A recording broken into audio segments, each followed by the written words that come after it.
नमस्कार दोस्तों। अपने चैप्टर चल रहा था 4 डिटरमिनेंट्स। डिटरमिनेंट्स के अंदर प्रॉपर्टीज ऑफ डिटरमिनेंट्स की बात करते हैं और प्रॉपर्टीज ऑफ डिटरमिनेंट्स के अंदर अपन ने कुछ बेसिक क्वेश्चन लगभग लगा लिए थे, जिसमें सीबीएसई के 3 क्वेश्चन अपन ने लगाए थे एक्सरसाइज 4.2 के। आज में कुछ ऐसे क्वेश्चन जो सीबीएसई की बुक के अंदर भी हैं और आरबीएसई की बुक के अंदर भी हैं। ये जो क्वेश्चन एग्जाम्पल नंबर 13 है, ये आरबीएसई का एग्जाम्पल है और सीबीएसई की बुक के अंदर भी ये क्वेश्चन है और बोर्ड एग्जाम की दृष्टि से बहुत ज़्यादा इंपॉर्टेंट है 2021 की। और एक एग्जाम्पल नंबर 14 है। पहले इन दोनों एग्जाम्पल की बात करते हैं और इनकी प्रॉपर्टीज को समझते हैं। आपको पहले तो क्वेश्चन बोला गया एग्जाम्पल नंबर 14 की पहले बात करूंगा, इसके बाद में 13 की बात करूंगा कि 1/a square bc 1/b b square ac 1/c c square ac ऐसा कुछ लिखा हुआ है और मेरे को बोला है कि प्रूव दैट डिटरमिनेंट्स इज 0। इस डिटरमिनेंट्स की वैल्यू क्या है? 0 है।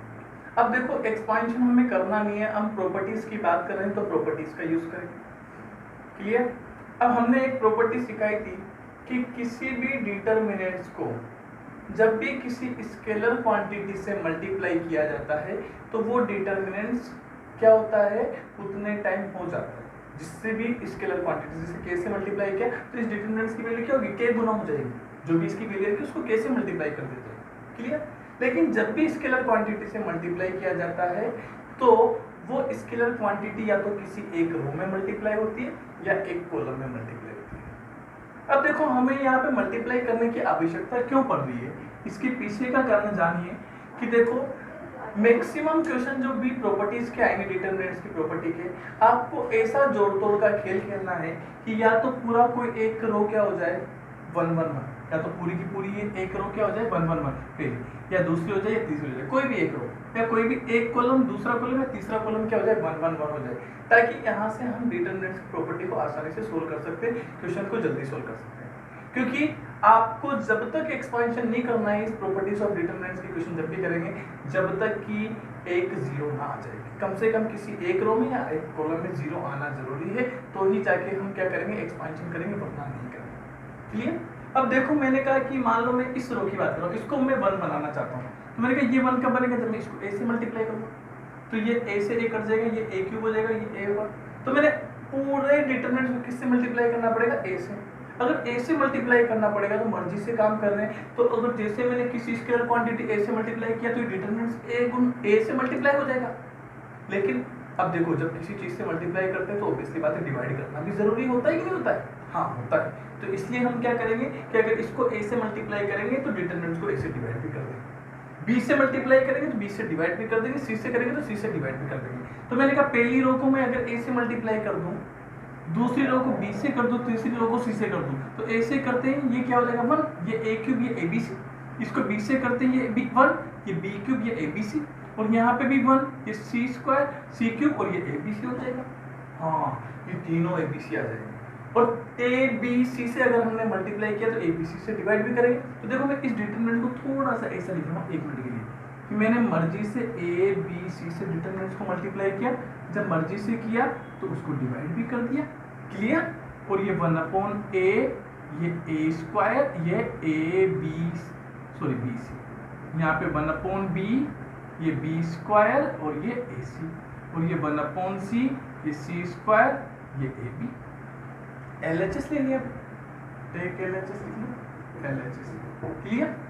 अब a को मैंने पहली रो में, b को दूसरी रो में, c को तीसरी रो में कर दिया, तो यहाँ कितना बचेगा 1/a bc, a इधर जाएगा तो 1 a क्यूब abc, यहाँ पे 20 से करूँगा तो 1 ये b क्यूब और ये abc, यहाँ पे c को इससे करूँगा तो ये 1 ये c क्यूब और ये abc। हाँ सर, अब थोड़ी झांकी जमी, और जैसे झांकी जमी आपके दिमाग में क्या आया कि सर कॉलम थर्ड के सभी एलिमेंट क्या हैं? सेम है। अब किसी भी रो या किसी भी कॉलम में अगर कोई एलिमेंट सेम आ जाए तो उसको कॉमन खींच सकते हैं। तो क्या मैं ABC कॉमन ले लूं? तो लिख लेते हैं take ABC common in C3 में से कॉमन लिया तो ये ABC बाहर और ये ABC तो पहले डिवाइड में, ये 1 1 1 ये a क्यूब ये बी क्यूब, ये सी क्यूब, और ये 1 1 1, ये दोनों कैंसिल आउट हो गए, ये डिटरमिनेंट बचा। यहाँ पे आपने क्या देखा कि हियर C1 इक्वल C3 है, सो वैल्यू क्या आ जाएगी 0, डिटरमिनेंट्स की वैल्यू क्या आ जाएगी 0 आ जाएगी। क्या आपको बात समझ में आई? क्या हमने डिटरमिनेंट्स की प्रॉपर्टी पढ़ाई थी कि डिटरमिनेंट्स में किसी भी कांस्टेंट से मल्टीप्लाई करते हैं तो वो किसी एक रो से या एक कॉलम से मल्टीप्लाई होते हैं, लेकिन जब भी मल्टीप्लाई करते हैं तो डिटरमिनेंट्स के गुना हो जाता है, ठीक है। अब उसके गुना को हटाने के लिए उसके से डिवाइड भी करना पड़ता है। तो जब भी किसी संख्या से मल्टीप्लाई करेंगे आपको हमेशा विशेष बात याद रखनी है कि साथ के साथ डिवाइड भी करना है। ए से मल्टीप्लाई किया पहली रो को तो ए से डिवाइड किया डिटरमिनेंट्स को, बी से मल्टीप्लाई किया दूसरी रो को तो बी से पूरे डिटरमिनेंट्स को डिवाइड किया, सी से मल्टीप्लाई किया तीसरी रो को तो सी से पूरे डिटरमिनेंट्स को डिवाइड कर दिया। इस तरीके से आपने क्वेश्चन को सोल्व कर लिया और आपके पास आ गए। ये प्रॉपर्टी है कि अगर कोई भी डिटरमिनेंट्स के अंदर कोई भी दो रो अथवा कोई भी दो कॉलम आइडेंटिकल हो, सेम हो, तो डिटरमिनेंट्स की वैल्यू क्या होती है 0 होती है। आई बात समझ में? क्लियर? एग्जांपल 14 मुझे उम्मीद है आपको समझ में आ चुका होगा। एग्जांपल 13 की बात करता हूँ। Very very very important 2021 board exam में बहुत ज्यादा इंपॉर्टेंट एग्जाम्पल है, इसलिए आपको ध्यान से इसको देखना है, एक एक चीज को समझना है। मैं आपको बता दूं कि दो तरीके से पूछा जाता है कि या तो आपसे ये चीज प्रूफ करवा ले या फिर बोल दे x y z plus 1 equal 0, ऐसा भी पूछा सकता है, ठीक है। सीबीएसई की बुक में शायद इसी तरीके से है, ठीक है। और वैसे हमने कुछ चीज़ें आपको डायरेक्टली जब 11th क्लास में पढ़ते हैं बच्चे तो वहाँ पर भी हम सिखा देते हैं ऐसी चीज़ें, ठीक है।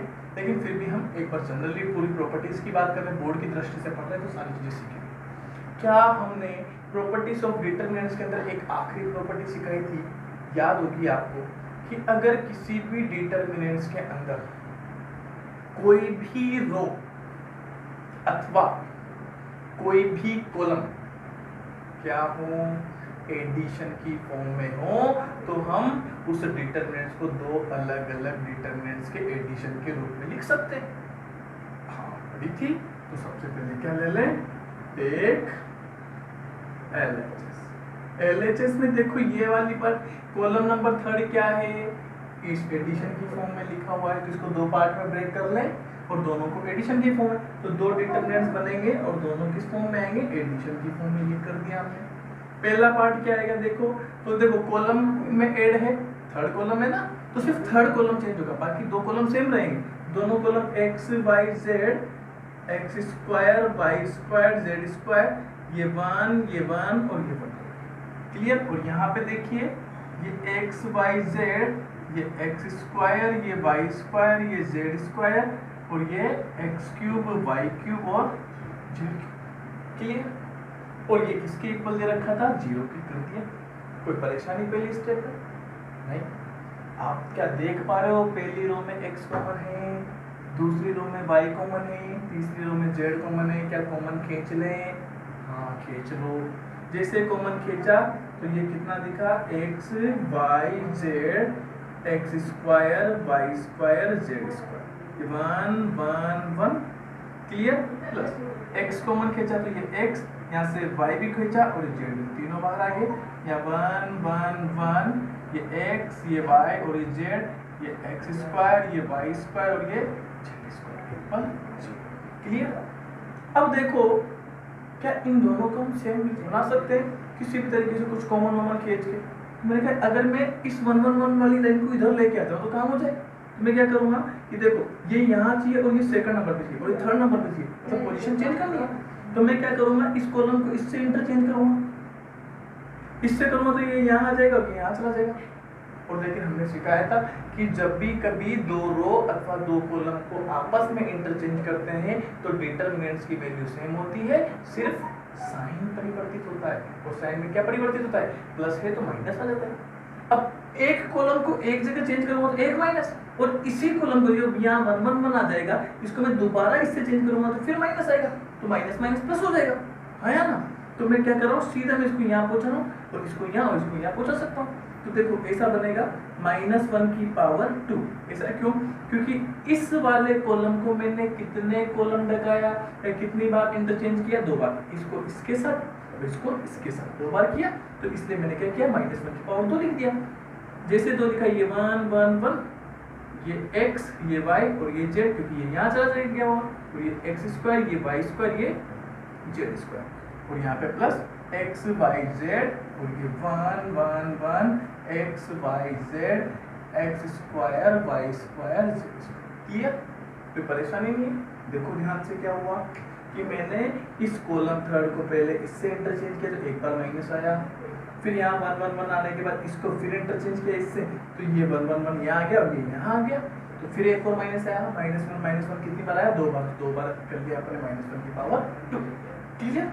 अब देखो ये 1 हो जाएगा प्लस, क्या ये वाला पार्ट कॉमन आ रहा है? हाँ, तो कॉमन आया तो कॉमन खींच लो, जिससे कॉमन खींचोगे तो यहाँ पे कितना बचेगा 1 और यहाँ क्या बचेगा x y z, तो मैं ऐसे लिख सकता हूँ 1 प्लस x y z और ये determinants common 1 1 1 x square y square z और z स्क्वायर। क्लियर? बस सभी क्वेश्चन के अंदर आपको यही करना है। मैक्सिमम क्वेश्चन के अंदर 80% क्वेश्चन प्रॉपर्टीज ऑफ डिटरमिनेंट्स के सेम इसी तरीके से चलेंगे। आपको क्या करना है, कोई भी एक रो अथवा एक कॉलम को क्या कर देना है, 1 बना देना है सभी एलिमेंट, और जैसे 1 1 1 बन जाए तो किसी एक 1 के यूज से बाकी दो को क्या बना दो, 0 बना दो। और कैसे बनाएंगे, एलिमेंट्री ऑपरेशन। तो इस 1 में से ये 1 माइनस होगा 0 और इस 1 में से ये 1 माइनस होगा 0। तो मैंने कहा R2 को 0 बना रहे, R2 को 0 बनाया तो R2 में से R1 और R3 को भी 0 बना रहे तो R3 में से R1 को माइनस कर दो, है ना। R2 का एलिमेंट 0 बनाया तो R2 में से R1 और R3 के एलिमेंट को 0 बनाया तो R3 में से R1। जैसे बनाया तो देखो क्या दिखेगा, ये तो कॉमन वाली पार्टी 1 x y z और ये 1 ये x और ये x स्क्वायर सेम रहेगा। अब यहाँ से क्या होगा, ये 0 हो जाएगा कि नहीं हो जाएगा, ठीक है। ये इसमें से कैंसिल आउट होगा तो y माइनस एक्स और ये y square minus x square, ये 0 हो जाएगा कि नहीं हो जाएगा, 0। तो ये हो जाएगा z माइनस एक्स और ये z square minus x square equal 0। Clear? अब देखो ये a square minus b square, तो क्या बनेगा y प्लस एक्स और y माइनस एक्स, यहाँ पे भी y z माइनस एक्स और z प्लस एक्स ऐसा बनेगा। तो देखो यहाँ पे ये वाली टर्म ऐसे बनने वाली 1 प्लस एक्स वाई जेड, ध्यान से समझिएगा 1x और x स्क्वायर 0 0, ये y माइनस एक्स, इसको लिख सकता हूँ y माइनस एक्स और y प्लस एक्स, यहाँ पे z माइनस एक्स और z plus x equal 0। Clear? ध्यान से समझ में आया? ये एक्स स्क्वायर थोड़ा इधर लिख लो। अब देखो इसमें सेकंड रो में क्या y माइनस एक्स कॉमन आ रहा है क्या, देखो इसके पास भी इसके पास भी इसके पास भी होगा, बस 0 से मल्टीपल में है तो मैं कॉमन ले सकता हूँ। तो R2 में से क्या कॉमन ले लिया, y minus x and z minus x take common from R2 and R3। Clear?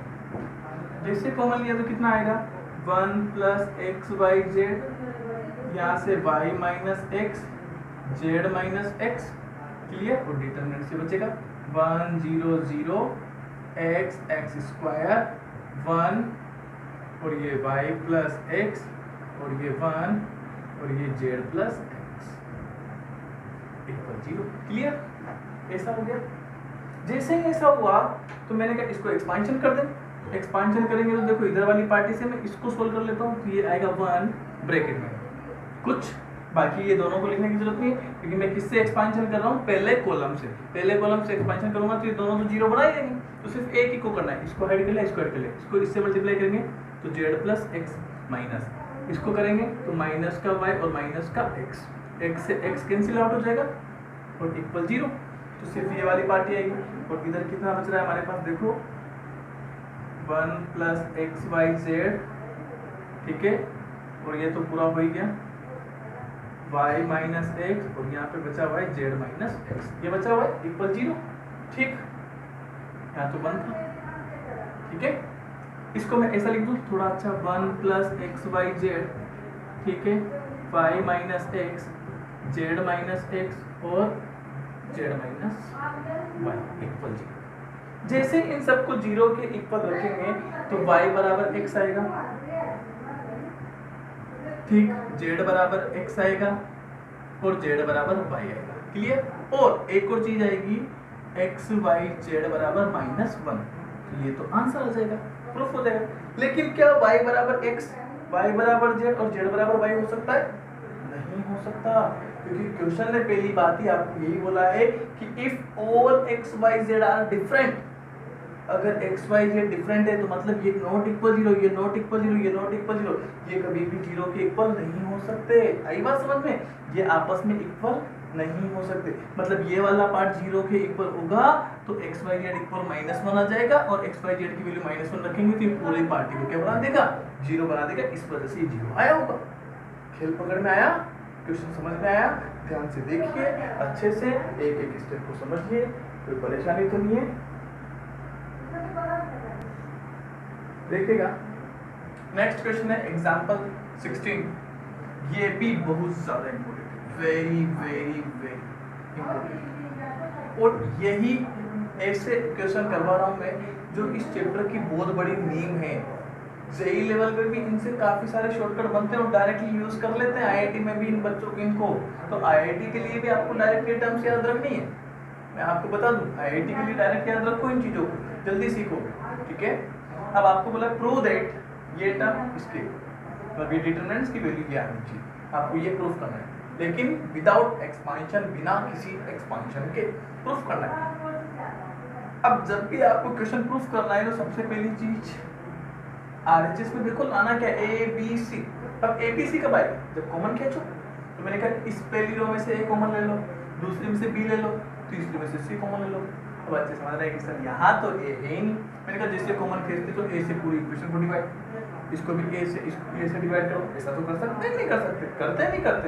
मैंने कहा जैसे मान लो 2 + 5 है, मैंने कहा इसमें 2 कॉमन खींचूंगा तो क्या करूँगा, 2 2/2 1 और 5/2 ऐसा ऐसे कॉमन खींच सकते हैं। तो मैंने क्या किया कि मुझे किसी भी तरीके से जोड़ तोड़ की राजनीति खेलनी है और उस राजनीति का यूज करना है। और राजनीति के चाणक्य वही होते हैं कि किसी भी तरीके से आपको क्या करना है, आंसर लाना है। और आंसर लाने के लिए ए बी सी चाहिए, तो ए बी सी कॉमन ले लो, चाहे तो पहले कॉलम से ए, दूसरे कॉलम से बी, तीसरे कॉलम से सी, क्योंकि जहां ए दिखेगा वहीं से तो कॉमन लेंगे। अब चाहे ए रो में से लो, चाहे कॉलम में से लो, आपकी मर्जी आ जा सकती है।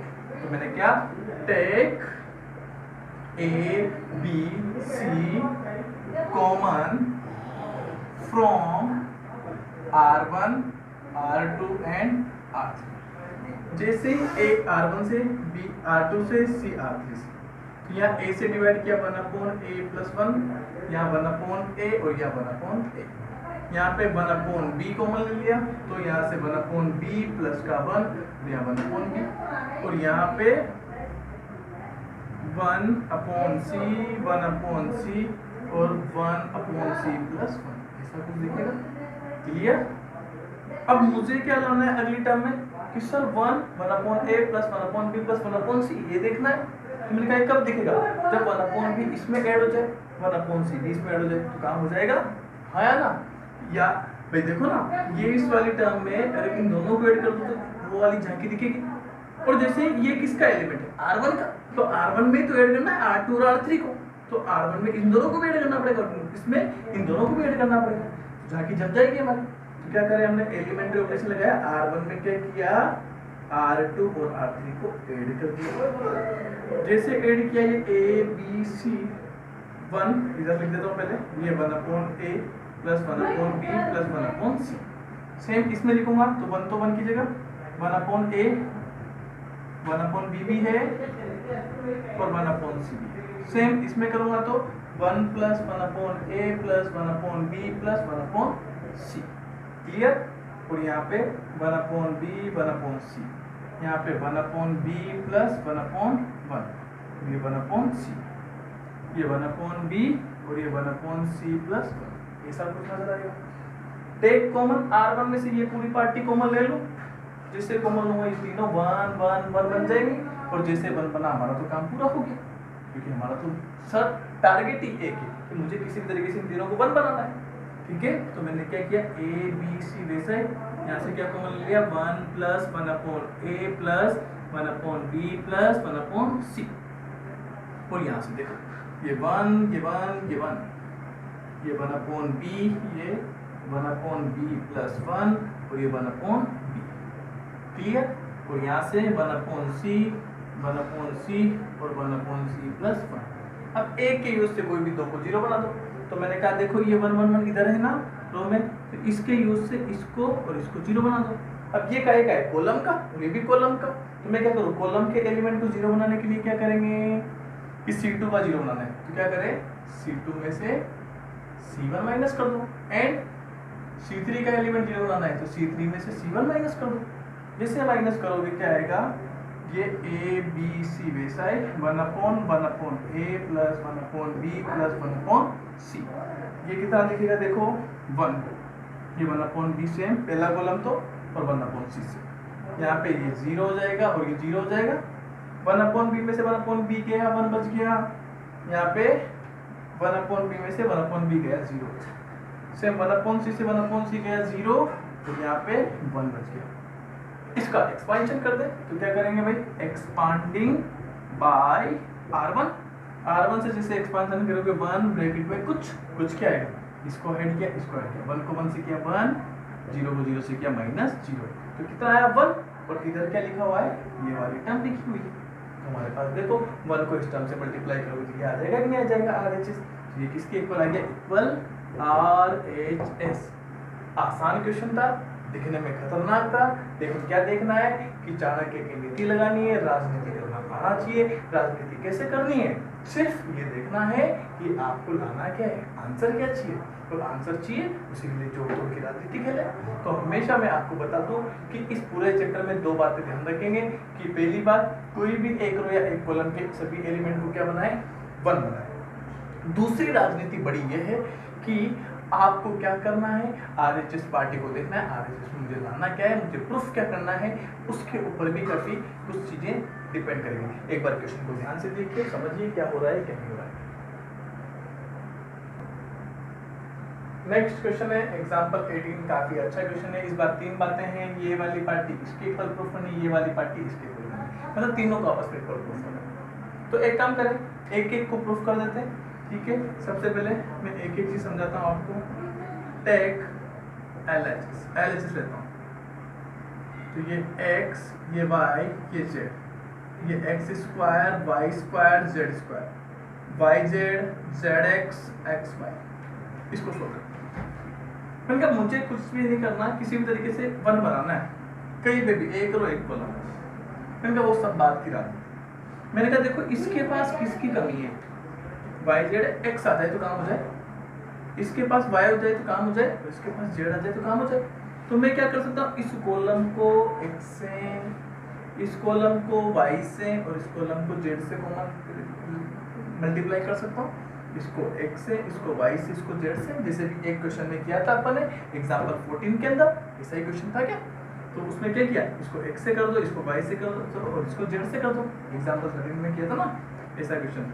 तो यहाँ पे क्या करेंगे, इसको जैसे x से मल्टीप्लाई करेंगे तो क्या आएगा, अब x y z से मल्टीप्लाई करेंगे तो x y और z से डिवाइड करना पड़ेगा, डिटरमिनेंट्स को कर दिया।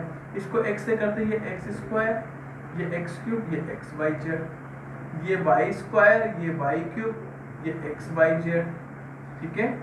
और यहाँ पे ये z स्क्वायर, ये z क्यूब, ये x y z आ जाएगा। क्लियर। अब क्या करें, column take common x y z by r3, इस r3 में से x y z कॉमन ले लो। जैसे कॉमन लोगे क्या आएगा, ये x y z यहाँ पे बाहर और ये कैंसिल आउट हो 1 हो जाएगा, लिखने की आवश्यकता नहीं है। ये x स्क्वायर, ये y स्क्वायर, ये z स्क्वायर, ये x क्यूब, ये y क्यूब और ये z क्यूब, ये 1 1 1। अब करना क्या है, इन तीनों 1 को ऊपर पहुंचाना है। तो इसको इससे इंटरचेंज, 1 माइनस, फिर इसको इससे इंटरचेंज तो क्या आएगा 2 माइनस।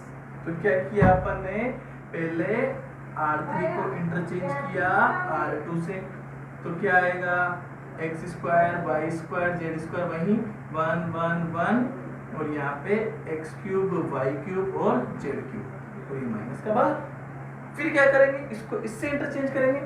जैसे इंटरचेंज करोगे तो R1 को इंटरचेंज किया R2 से, तो क्या आएगा देखो, एक माइनस और एक माइनस ये है, तो ये माइनस पहले से, ठीक है। तो यहाँ पे कितना आएगा 1 1 1, ये एक्स स्क्वायर, ये वाई स्क्वायर, ये जेड स्क्वायर, ये एक्स क्यूब, ये वाई क्यूब और ये जेड क्यूब इक्वल किसके आ गया, M H S, middle hand side के। और इसी टर्म को मैं क्या कर सकता हूँ, ये प्रूफ करना है मुझे तो कर लेंगे।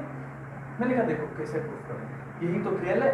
मैंने कहा जब भी इस वाली टर्म को ये प्रूफ करना है तो मैंने कहा देखो यहाँ से यहाँ तक पहुँचने में आपको किसी को कोई परेशानी नहीं, अब बस यहाँ से मुझे आगे पहुँचना है। अब यहाँ से आगे पहुँचना है तो मुझे क्या करना है कि किसी भी तरीके से, ये तो 1 हो गया, माइनस माइनस प्लस का हो गया ना, ये वाली टर्म तो आ गई। अब इससे यहाँ तक पहुँचना है तो मुझे किसको देखना पड़ेगा, RHS को देखना पड़ेगा। अब RHS में क्या है, y माइनस जेड दिख रहा है और x माइनस वाई दिख रहा है, तो क्या करें, x माइनस वाई कब आएगा, जब मैं क्या करूँ, इसमें से इसको माइनस कर दूँ। देखो इस कॉलम में से इसको माइनस करूंगा तो x square minus Y square, तो x माइनस वाई दिखेगा, और वाई स्क्वायर में से जेड स्क्वायर माइनस करूंगा तो y माइनस जेड भी आ जाएगा कि नहीं आ जाएगा, ये दोनों टर्म दिख जाएगी। तो मैं क्या करूंगा, एलिमेंट्री ऑपरेशन लगाऊंगा। देखिए ये हो गया प्रूफ, मैं इसको वापस मिटा रहा हूँ क्योंकि क्वेश्चन थोड़ा सा लेंथी है। क्या किया यहाँ से देखना, इसके बाद से कि R1 में से R2, सॉरी कॉलम में से, कॉलम C1 लाने के लिए, कॉलम C1 में से कॉलम C2 और कॉलम C2 में से C3 को माइनस कर सकते हैं, क्योंकि C2 तो भाई C1 में ऑपरेशन लगा तो C1 चेंज होगा और C2 में लगाया C2 चेंज होगा, तो C1 में जब लगाएंगे तो C2 सेम था और C2 में लगा दिया तो फिर C3 सेम है। आई बात समझ में? तो पहले इसमें से इसको माइनस कर दिया, फिर इसको इसमें से माइनस कर दिया, है ना, इसमें से इसको माइनस कर दिया। आई बात समझ में? तो देखो माइनस करते हैं क्या दिखने वाला है, इसमें से इसको माइनस किया, ये 0, ये x square minus Y square, ये x cube minus Y cube, है ना। इसमें से इसको किया तो ये 0, ये y square minus z square, ये वाई क्यूब माइनस जेड, और ये 1 जेड स्क्वायर और ये जेड क्यूब। क्लियर? अब देखो जैसे ये आया तो मैं क्या कर सकता हूँ, a minus b a plus b खुलेगा, ये भी a minus b a plus b open होगा। क्लियर? यहाँ पे ये भी क्या होगा, a cube minus b cube का फॉर्मूला देखो, a minus b a square plus b square plus a b. तो देखो यहाँ से x cube minus Y cube है, तो देखो यहाँ पे भी क्या आ जाएगा, ऐसा आएगा। तो देखना मैं इसको ओपन कर रहा हूँ, ऐसा कुछ दिखने वाला है आपको, 0 x minus y y minus z, sorry x plus z, x plus y, यहाँ पे एक्स प्लस माइनस वाई और ये x square plus y square plus x y. Same यहाँ पे 0, यहाँ पे y माइनस जेड और y प्लस जेड, और यहाँ पे y minus z y square plus z square plus Y z, और लास्ट में 1 जेड स्क्वायर और जेड। क्लियर? अब देखो इस पहले कॉलम में देखो ये 0 है, 0 में से तो कुछ भी कॉमन आ जाता है, तो यहाँ से x माइनस वाई कॉमन आया कि नहीं आया, जिससे कॉमन आया ये टर्म दिखी। इसमें देखो y माइनस जेड कॉमन आया कि नहीं आया, तो ये टर्म भी दिखी। ले लो, जैसे कॉमन लिया तो x माइनस वाई बाहर और y माइनस जेड बाहर दिखना है आपको ना। कॉलम C1 में से तो क्या लिया, x minus Y, and C2 से क्या लिया, y माइनस जेड। क्लियर? जैसे कॉमन खींचा तो ये 0 बच गया, 1 बच गया, यहाँ पे x प्लस वाई और ये एक्स स्क्वायर वाई स्क्वायर, ये एक्स वाई, यहाँ पे y प्लस जेड, यहाँ y square plus z square plus Y z, और यहाँ पे जेड स्क्वायर जेड। अब क्या करें, इस वाले फर्स्ट रो में क्या है, 2 0 है, तो एक्सपांशन कर दे, एक्सपांशन करते हैं प्लस माइनस प्लस लगाते हैं, तो 2 0 को तो लिखने की आवश्यकता नहीं, बाकी दोनों में करना है। तो क्या लिखेंगे यहाँ पे, एक्सपांडिंग बाय R1, तो 1 ब्रैकेट में कुछ, और ये दोनों टर्म तो सेम है, तो ये दोनों टर्म तो यहाँ आ जाएगी मान लीजिए, लेकिन यहाँ आ जाएगी ना तो वो तो लिख देंगे हम बाद में, लिख देता हूँ मैं, x माइनस वाई और y माइनस जेड। ठीक है? और यहाँ पे ये, तो ये 1 की जगह 1। अब इसको हाइड कर लिया, इसको हाइड कर लिया, इसको इससे मल्टीप्लाई करें, अब मल्टीप्लाई करो तो x को y से करेंगे तो कितना आने वाला है, देखो ध्यान से मल्टीप्लाई करते हैं। चलिए यहाँ पे था जेड स्क्वायर, ये थोड़ा सा अलग अलग करते हैं, ठीक है। तो x को इससे किया तो देखो क्या आने वाला है, x वाई स्क्वायर, इसको इससे करेंगे x जेड स्क्वायर, इसको इससे करेंगे प्लस का x वाई जेड, फिर y को इससे करेंगे वाई क्यूब, y को इससे करेंगे वाई जेड स्क्वायर, y को इससे करेंगे वाई स्क्वायर जेड, क्लियर। फिर इसको इससे करेंगे तो माइनस का साइन आएगा इस बार, माइनस y को इससे किया तो वाई एक्स स्क्वायर, इसको इससे किया माइनस का वाई क्यूब, इसको इससे किया तो माइनस का एक्स वाई स्क्वायर, जेड को इससे करेंगे माइनस का एक्स स्क्वायर जेड, इसको इससे करेंगे माइनस का वाई स्क्वायर जेड, इसको इससे करेंगे माइनस का x y z, clear. Plus का एक्स वाई जेड माइनस का एक्स वाई जेड से कटेगा, ठीक है। अब कॉमन खींचना है, और कॉमन क्या खींचना है, देखो भाई आपके पास कौन कौन सी term y minus Z X minus Y, ये दो टर्म आ चुकी है। अब z माइनस एक्स बनाना है भाई, अब z माइनस एक्स बनाने के लिए आपको सोचना पड़ेगा कि कैसे हम z माइनस एक्स बनाएं, क्या क्या टर्म को बनाएं। तो देखो अपन क्या कर सकते हैं, सोचिए सोचिए। हाँ, इसके पास एक्स वाई है, इसके पास भी एक्स वाई है, देखो एक्स वाई स्क्वायर से एक्स वाई स्क्वायर भी कैंसिल आउट हो जाएगा, ठीक है। यहाँ से और देखिए क्या cancel out, y square z भी कैंसिल आउट हो गया, बहुत अच्छी बात है। ये बच गया हमारे पास माइनस का वाई क्यूब प्लस का वाई क्यूब भी कैंसिल आउट हो चुका है, बहुत अच्छी बात है।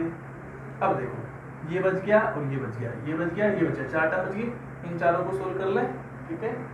अब चारों को जैसे आप सोल्व करोगे तो क्या आने वाला है, कुछ करेक्शन है क्या भाई? हाँ सही है, हो सकता है, देखेंगे। फिर ये बचा हमारे पास, इसको देख लेता हूँ, x z square plus Y z square minus y x square minus x square z, ये बचेगा, ठीक है। अब देखो क्या कॉमन लेना है मुझे, इसमें मेरे को किसी भी तरीके से जेड माइनस एक्स बनाना है, तो जेड माइनस एक्स कैसे बनेगा, तो यहाँ पे कुछ गलत है, यहाँ ये रहा एक्स स्क्वायर जेड है, ठीक। इन दोनों में देखो एक्स जेड कॉमन आ रहा है क्या, तो इन दोनों में वाई एक्स कॉमन आ रहा है क्या, यहाँ पे भी कुछ गड़बड़ है, ये वाई एक्स स्क्वायर है ना। हाँ, इन दोनों में देखो x कॉमन ले लीजिए, जैसे हम x कॉमन लेते हैं यहाँ से तो यहाँ बचेगा हमारे पास जेड स्क्वायर, नहीं इन दोनों में x कॉमन लेते हैं, चलो ठीक है, इन दोनों में x जेड कॉमन लीजिए, x जेड कॉमन लिया तो यहाँ बचेगा हमारे पास जेड माइनस एक्स, इन दोनों में भी क्या कॉमन आएगा, y कॉमन आएगा प्लस के साथ, तो यहाँ क्या बचेगा Z square minus x square, clear. अब देखो यहाँ से क्या कॉमन आ जाएगा पूरा, जेड माइनस एक्स, तो जेड माइनस एक्स कॉमन ले लिया, तो यहाँ क्या बचेगा एक्स जेड प्लस यहाँ वाई, और यहाँ ए माइनस बी वाली टर्म निकल गई तो A plus B, Z plus X, इसको सोल्व करेंगे जेड माइनस एक्स, ये X Z plus Y Z plus x Y, ये बच जाएगा। और देखो ये वाली टर्म ये रही, ये दोनों टर्म हमारे पास ऊपर आ चुकी है, ये तीसरी टर्म आ चुकी है, ये साथ में मल्टीपल में। तो देखिए एक बार क्वेश्चन को ध्यान से, बहुत ही अच्छा क्वेश्चन है, इंपॉर्टेंट तो है ही सही, क्योंकि ऐसा ही क्वेश्चन एक और करवाएंगे हम, ठीक है। इस क्वेश्चन को करना, अगर कोई प्रॉब्लम आती है तो आप मुझे बताना भी सही, ये थोड़ी सी कैलकुलेशन वाली स्टेप है जो आप कर सकते हो, ठीक है। बाकी हंसते रहिए, मुस्कुराते रहिए, देखते रहिए मैथमेटिक्स का show. Okay, then next video.